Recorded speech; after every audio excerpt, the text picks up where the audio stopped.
Hi everyone, welcome back. In this video, we'll be looking at SSIS packages lift and shift to Azure Cloud, ADF, which is Azure Data Factory. So what are the benefits of moving organizations on-premises SSIS ETL workloads to Azure?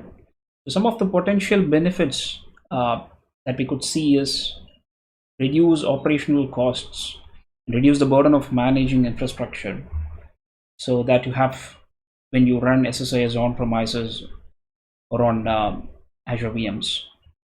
And other benefits are like the increase high availability with the ability to specify multiple nodes per cluster, as well as we can also leverage the high availability features of Azure SQL Database as well. And when it comes to scaling, we have the ability to specify multiple cores per node, which is the scale up condition, and you can also increase multiple nodes per cluster itself, which is the scale out condition. So these are some of the benefits of lifting and shifting your SSIS workloads to Azure Cloud. So in this video, we'll be looking at the process itself, what are all the software requirements, and what are all the cloud resources that you need to provision in order to implement this and lift and shift your ETL workloads. Okay, so what are the software requirements and the cloud resources that you need to provision in order to lift and shift your SSIS packages to cloud? So I'll shortly show you the tutorial, so wherein we'll provision all this and show you a simple ETL package, and we'll try and see how we can provision the integration runtimes in Azure Data Factory, and we'll try and lift and shift the simple ETL package to cloud. So you should have SQL Server Management Studio, the latest version, in Visual Studio 2019 Community Edition or later, with SQL Server Data Tools installed in it, and also the SSIS project extension installed. So you have to provision Azure Data Factory in Azure portal, it should be V2, and you need to provision Azure SQL Database to deploy your SSIS projects onto SSIS DB catalog, which is the project deployment model. So we'll not get into the package deployment model in this video. So we'll look at the project deployment model, which is hosting your SSIS projects in SSIS DB Integration Services catalog in Azure SQL DB. And you need to provision Azure SSIS Integration Runtime in Azure Data Factory. So these are all the requirements that you need to have it in order to lift and shift your SSIS packages onto cloud.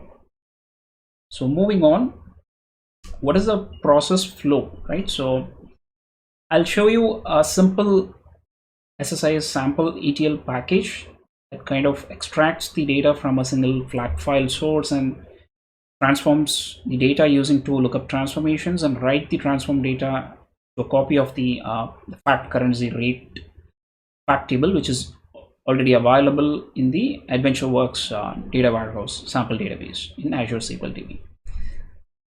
And then we will look at how to provision the Azure SQL Database and Azure Data Factory V2, provisioning SSIS IR integration runtime in ADF, deploy the ETL package that you built from Visual Studio to Azure SSIS DB catalog, and finally you can execute the SSIS package in the new ADF pipeline and run the packages, and you're all done.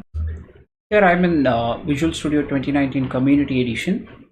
So here I have a very simple ETL package that takes in a sample flat file that holds some information, what it actually holds. So let me move on to Azure SQL database, AdventureWorks database, which I have connected to in SSMS. So here you can see there is a table fact currency rate that holds some of the currency keys and date keys and other rate informations, average rate and end of the day rate. Okay, so we are having some sample data here. So all we are doing in this simple ETL package, we are storing the sample file in Azure Blob Storage.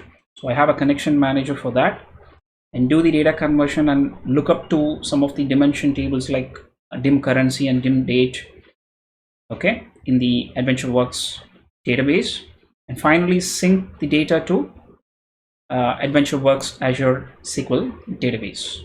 It's very simple package.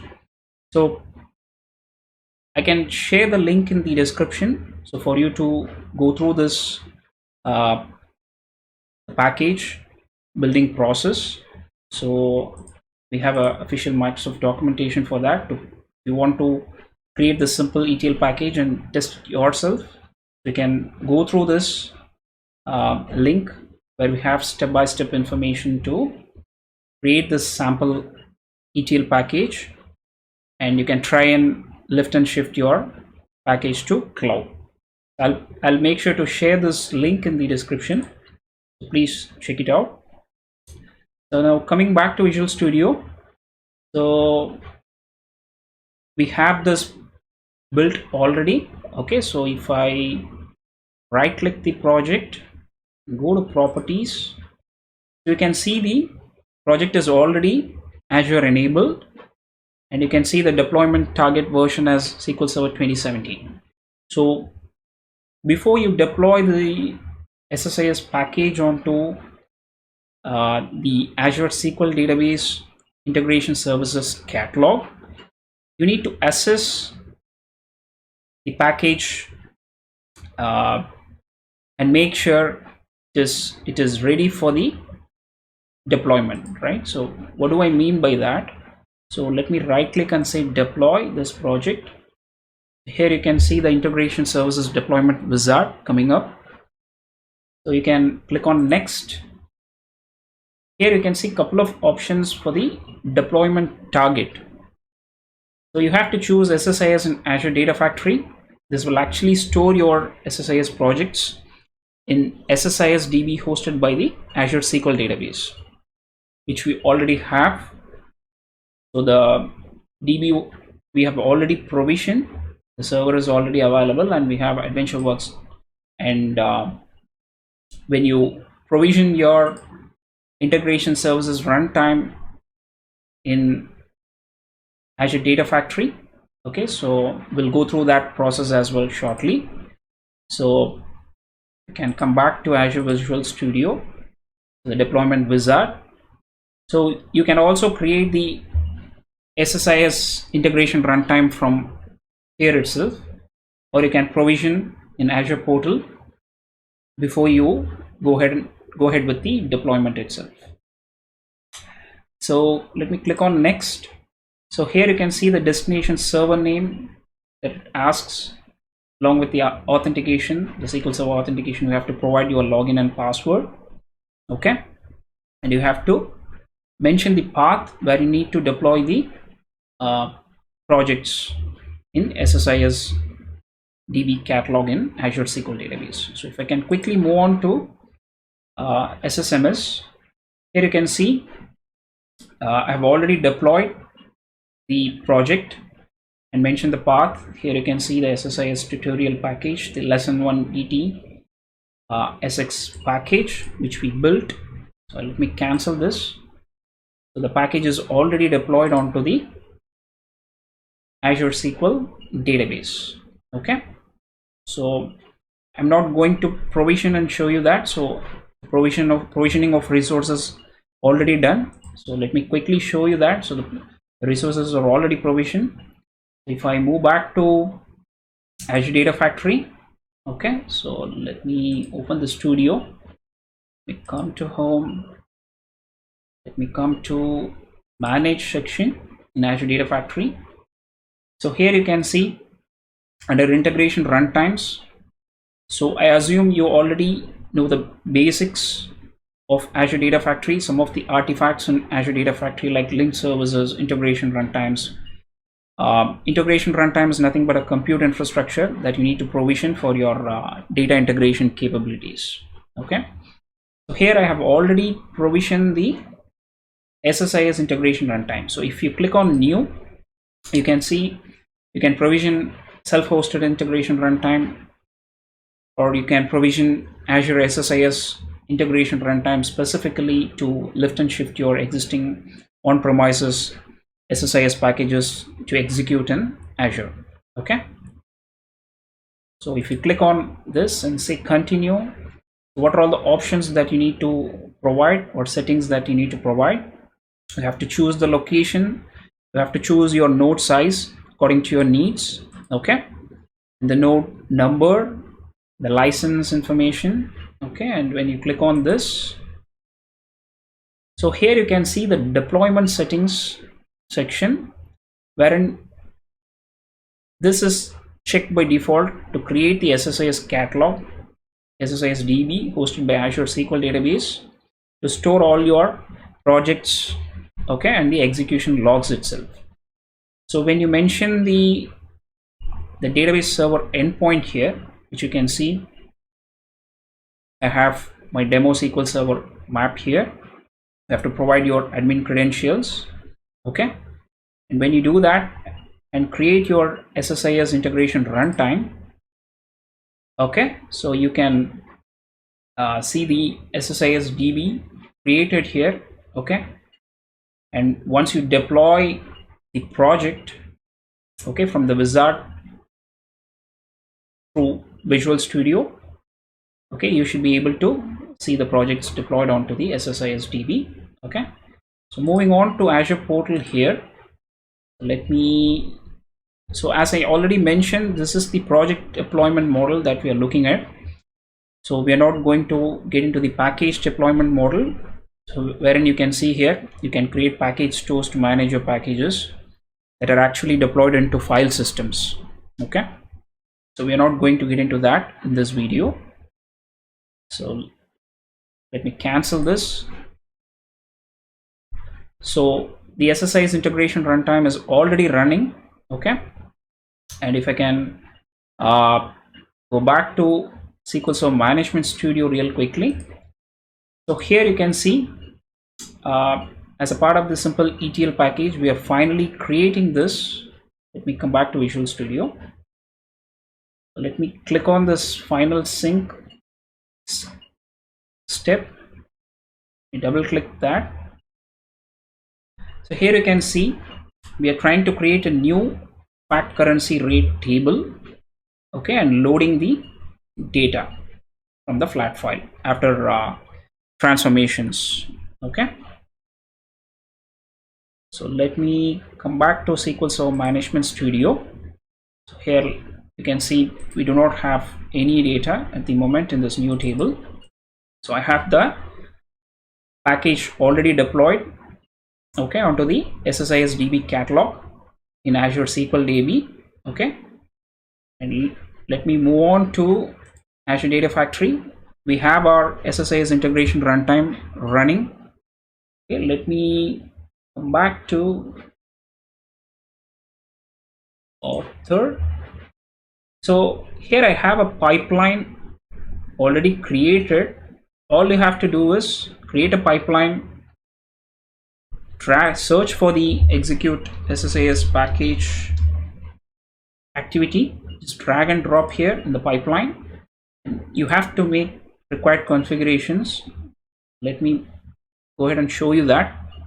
For the execute SSIS package activity, so go on to settings. You can see you have to choose the Azure SSIS integration runtime here to execute your package in the cloud, which we already provisioned and it's currently up and running. If you move down a bit, you can see it's asking for the package location. Okay, so you have to provide the package location here, okay, in the folder where your projects are stored in the Azure SQL DB. Okay, and what is your project name? Okay, so you can see the exact hierarchy here. Projects, SSIS tutorial, under packages you have this lesson 1 package. So you have to choose all the required information here to execute your SSIS package in the cloud. Okay, so let me go ahead and try to click debug to run this pipeline. Let me click on debug, and you can see the execution is queued currently. Okay, so let's wait for a minute and see what happens. Okay, as it's a very simple ETL package, the execution got succeeded in about 13 seconds. Okay, so let me move on to SSMS. Let me try to execute this query again. So as I mentioned, in AdventureWorks data warehouse, we're trying to create a new table to sync the data that we are receiving from the flat file after some transformations in place, right? Let me execute this. Here you can see the data coming up. So the average rate information, currency ID, currency date, end of the day rate, and the currency alternate key and full date alternate key. So those are all the information that we had in the flat file, and we also had some lookups to the currency dimension and date dimension to pull the required information, and we are storing it into the AdventureWorks data warehouse. Thank you all for watching. I hope you enjoyed this video. As organizations are moving towards cloud, I thought this video is important to lift and shift on-premises SSIS packages onto Azure Cloud in Azure Data Factory. Thank you very much.